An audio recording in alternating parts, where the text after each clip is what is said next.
नमस्कार, मैं हूं अंकुर और आप देख रहे हैं सत्यहिंदी.com। सत्य हिंदी की एंड्रॉयड ऐप डाउनलोड करने के लिए इस वीडियो के डिस्क्रिप्शन में जाइए, वहां पर आपको एक लिंक मिलेगा, वहां से आप ऐप डाउनलोड कर सकते हैं। अब एक नजर डाल लेते हैं अब तक की खबरों पर। किसानों ने केंद्र सरकार के प्रस्ताव का आज लिखित जवाब दिया है। संयुक्त किसान मोर्चा की ओर से किसान नेता डॉक्टर दर्शन पाल ने केंद्र के कृषि एवं किसान कल्याण मंत्रालय के संयुक्त सचिव विवेक अग्रवाल को पत्र लिखा है। पत्र में कहा गया है, किसानों ने साफगोई से वार्ता की है, लेकिन सरकार की तरफ से इस वार्ता में तिकड़म और चालाकी का सहारा लिया गया है। इसके अलावा सरकार तथाकथित किसान नेताओं और ऐसे कागजी संगठनों के साथ समानांतर वार्ता आयोजित कर इस आंदोलन को तोड़ने का निरंतर प्रयास कर रही है, जिनका चल रहे आंदोलन से कोई संबंध नहीं है। आप प्रदर्शनकारी किसानों से ऐसे निपट रहे हैं मानो वे भारत के संकटग्रस्त नागरिकों का समूह न होकर सरकार के राजनीतिक प्रतिद्वंदी हों। किसानों ने सरकार के प्रस्ताव को लेकर कहा है कि वो निरर्थक और पहले ही खारिज किए जा चुके प्रस्तावों को बार बार भेजने के बजाय अगर कोई ठोस प्रस्ताव भेजेंगे तो बातचीत करेंगे। किसानों ने कहा है कि सरकार इस मामले में गंभीर नहीं लगती है और मामले को लंबा खींचना चाहती है। किसानों ने एक बार फिर कहा कि वो संशोधन को मंजूर नहीं करने वाले हैं, बल्कि कानूनों को रद्द करवाकर ही मानेंगे। 25 दिसंबर यानी पूर्व प्रधानमंत्री अटल बिहारी वाजपेयी के जन्मदिन पर पीएम मोदी किसानों से फिर संवाद करेंगे। इस बार अवध के किसानों से पीएम मोदी नए कृषि कानूनों की खूबियां बताएंगे। इसके साथ ही उत्तर प्रदेश बीजेपी कार्यकर्ता केंद्रीय कृषि मंत्री नरेंद्र सिंह तोमर की चिट्ठी को घर घर लेकर जाएंगे। यही नहीं, प्रधानमंत्री मोदी अटल बिहारी वाजपेयी की जयंती पर 25 दिसंबर को पूरे उत्तर प्रदेश में 2500 किसानों के चौपाल के साथ जुड़ेंगे। किसान आंदोलन को लेकर मध्य प्रदेश के गृह मंत्री नरोत्तम मिश्रा ने कहा है कि वो समझ नहीं पा रहे हैं कि कृषि कानूनों में काला क्या है। नरोत्तम मिश्रा ने कहा है कि टुकड़े टुकड़े गैंग के लोग किसानों को भड़का और गुमराह कर रहे हैं। अब तक कोई भी इस कानून में काला क्या है इसकी व्याख्या नहीं कर सका है। सिर्फ कृषि कानून के नाम पर किसानों को आंदोलन के लिए भड़काया जा रहा है। बता दें, इससे पहले केंद्र सरकार के मंत्री पीयूष गोयल, रविशंकर प्रसाद, राव साहेब दानवे, हरियाणा के कृषि मंत्री जेपी दलाल, बीजेपी सांसद मनोज तिवारी, बिहार के पूर्व उप मुख्यमंत्री सुशील मोदी जैसे नेता किसान आंदोलन के पीछे माओवादी, टुकड़े टुकड़े गैंग और यहां तक कि चीन और पाकिस्तान को भी बता चुके हैं। जम्मू और कश्मीर के जिला विकास परिषद की 280 सीटों के लिए हुए चुनाव में फारूक अब्दुल्ला के नेतृत्व वाले 7 पार्टियों के गुपकर गठबंधन को 110 सीटें मिली हैं, जबकि 75 सीटों पर बीजेपी ने जीत हासिल की है। बीजेपी ने पहली बार कश्मीर घाटी की 3 सीटों पर भी जीत हासिल की। हालांकि जम्मू में बीजेपी को झटका लगा है। वहीं कांग्रेस ने 26 सीटों पर जीत हासिल की, निर्दलियों ने 50 सीटों पर और अपनी पार्टी ने 12 सीटों पर कब्जा जमाया है। जम्मू कश्मीर में डीडीसी चुनाव के नतीजों के बाद पूर्व मुख्यमंत्री महबूबा मुफ्ती ने कहा है कि मैं बीजेपी से कहना चाहती हूं कि वो मुझसे राजनीतिक तरीकों से लड़ें, एनआईए, ईडी और सीबीआई के इस्तेमाल से नहीं। लोकतंत्र लोगों के मूल अधिकारों के बारे में होता है।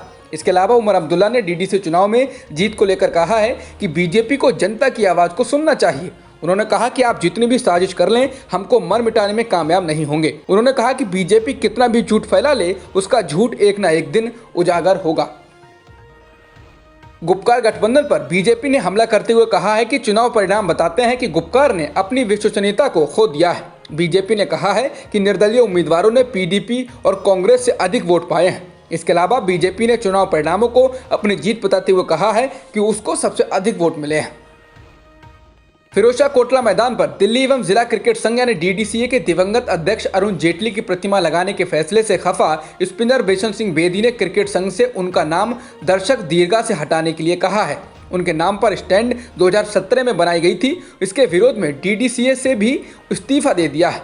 एक टीवी चैनल से बातचीत में बेदी ने कहा कि मेरे ज़मीर ने जो कहा मैंने कर दिया। एक क्रिकेट ग्राउंड में एक नेता का बुत बनाना शोभा नहीं देता है। उन्होंने कहा कि मैं उन्हें बुत लगाने से रोक नहीं रहा हूं, मेरा कहना है कि मेरा नाम बस वहां से हटा दीजिए। कैथोलिक नन सिस्टर अभया को आखिर 28 साल बाद न्याय मिला है। विशेष सीबीआई अदालत ने तिरुवनंतपुरम में फादर थॉमस कुट्टूर और सिस्टर सेफी को हत्या करने और सबूत नष्ट करने का दोषी माना है और दोनों को उम्र कैद की सजा सुनाई है। सुनवाई के दौरान ही तीसरे अभियुक्त फादर पुथरिक्कयल को बरी कर दिया गया है। दरअसल पादरी थॉमस कोट्टूर ने नन सेफी के साथ मिलकर 1992 के मार्च महीने में अभया की हत्या कर उसको कुएं में फेंक दिया था। हत्या इसलिए की गई क्योंकि अभया ने फादर थॉमस और सिस्टर सेफी को आपत्तिजनक हालत में देख लिया था। कांग्रेस नेता राहुल गांधी ने भारत में कोरोना की वैक्सीन को लेकर हो रही देरी पर प्रधानमंत्री नरेंद्र मोदी से सवाल किया है। उन्होंने ट्वीट कर कहा, दुनिया के 23 लाख लोगों को कोरोना की वैक्सीन लग चुकी है। चीन, अमेरिका, ब्रिटेन, रूस ने वैक्सीनेशन का काम शुरू कर दिया है। इंडिया का नंबर कब आएगा मोदी जी। कर्नाटक सरकार ने राज्य में आज से नाइट कर्फ्यू लगा दिया है, जो रात 10 बजे से अगली सुबह 6 बजे तक लागू रहेगा।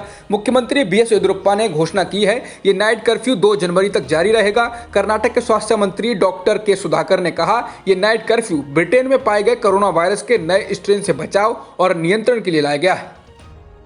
यूएई की सर्वोच्च इस्लामिक निकाय द यूएई फतवा काउंसिल ने कोरोना वायरस की वैक्सीन में पोर्क यानी सुअर के मांस के जिलेटिन का इस्तेमाल होने के बावजूद इसे मुसलमानों के लिए जायज़ बताया है। निकाय के अध्यक्ष शेख अब्दुल्ला बिन बिहा ने कहा कि कोरोना वायरस के खिलाफ टीकों के सिवाय अगर कोई विकल्प नहीं है तो इसे इस्लाम के तहत जो पाबंदियां हैं उनसे अलग रखा जा सकता है। उन्होंने कहा कि पहली प्राथमिकता इंसानी जिंदगी की हिफाजत है। निकाय का कहना है कि इस संबंध में पोर्क जिलेटिन को दवा के रूप में मान्यता दी जा रही है, न कि भोजन के तौर पर।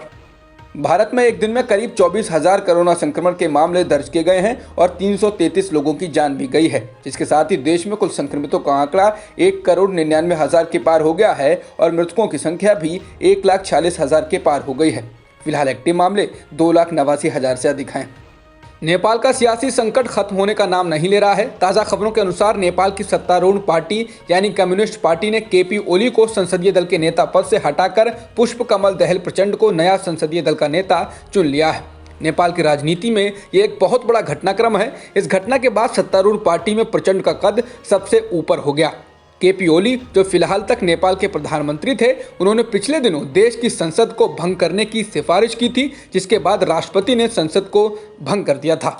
अब तक की खबरों में इतना ही। बाकी खबरों के लिए बने रहिए सत्यहिंदी.com के साथ। सत्य हिंदी का ऐप डाउनलोड करें गूगल प्ले स्टोर पर।